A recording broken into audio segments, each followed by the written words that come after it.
people have asked me that too. Why don't you just give up your license? Because I wouldn't be giving it up.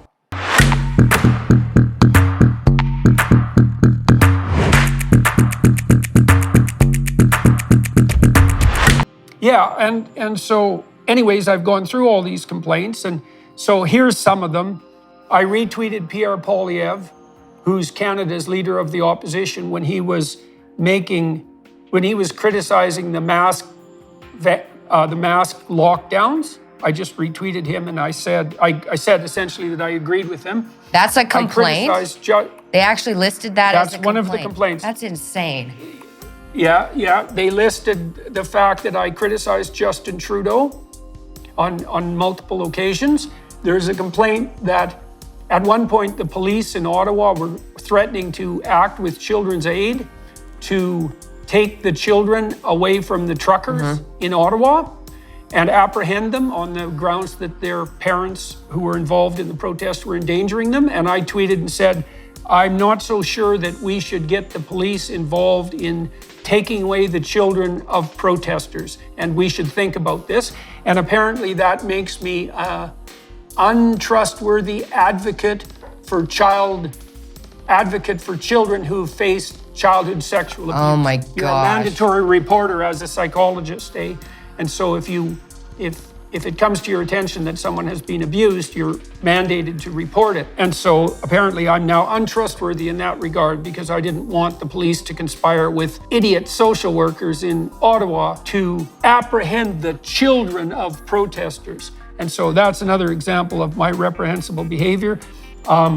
I'm being called out for the fact that I objected to Ellen Page's surgical mutilation at the hands of her physicians and her consequent advertisement of her new torso on social media. And I'm also required to submit to this media retraining education because I objected to the Sports Illustrated cover of that relatively overweight young model. And there's other complaints, but that's the bulk of them. And so at least half, I criticized, I tweeted out to Jacinda Ardern that I was coming to New Zealand with my army of alt-right-wing trolls, which was clearly a joke. And that's also a complaint because I guess that sort of joke isn't funny when you're dealing with, woke progressives like Jacinda Ardern and Justin Trudeau. And so, I counseled people to commit suicide. That's another one. Idea that the planet had too many people on it. And this is not a statement I am very fond of, because every time I hear someone say that, I think, okay, who exactly are these excess people that you're referring to? And who gets to decide that? And how do you know that when they decide that something terrible won't happen, given that these are excess people? And isn't it okay if I question the humanitarian intent of your motives for making such a reprehensible comment?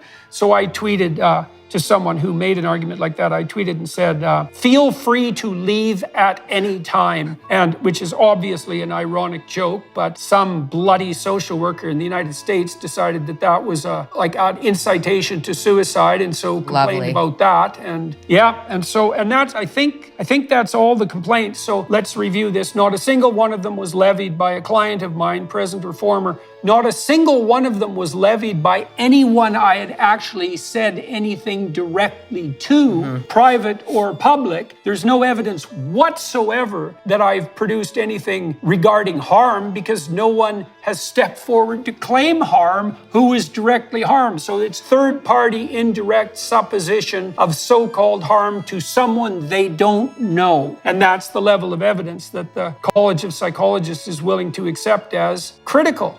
Now, when they responded to me, they said that I've, brought disgrace to the profession and caused undue harm to people. And I responded, I'll make this public too, with about 40 questions about their methods. So here's one. Said, well, before I submit myself to this media training re-education, because I'm bound by the ethical standards of my profession, I'm not willing to go get educated unless there's evidence that the contents of the educational program are directly related to the practice of my profession, and that there's evidence that that undertaking such re-education actually makes me a more competent therapist. Do you have any independent documentation that these experts that you have hired and foisted upon me have anything approximating genuine expertise? And do you have any evidence whatsoever that such training programs are effective? And of course, they said, we don't have to answer questions like that. And I asked them, I said, there's some evidence that I've done some good in the world.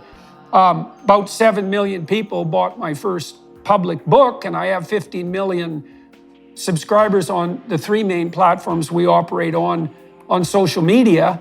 And lots of people seem to come to my lectures when I am out publicly speaking, saying that I've really helped them in their lives.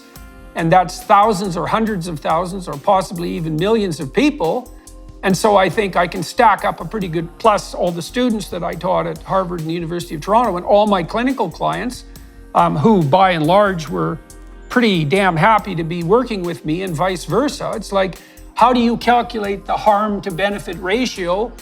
And what evidence do you have that I actually constitute a sufficient threat to the integrity of the profession that you're willing to bring the second harshest actions you have in your arsenal against me? Mm-hmm. And the answer to that was, we don't have to answer questions like that. And I had like 40 questions like that, none of which were answered. Their answer basically was, we can do whatever the hell we want. And we're telling you, you better go get re-educated or you face a disciplinary hearing. That's the next step, is that I'd have to face a disciplinary hearing. And what I'm going to do for that, I do believe they videotape that. And I'll take the videotape and put it on my YouTube channel, and people can decide for themselves.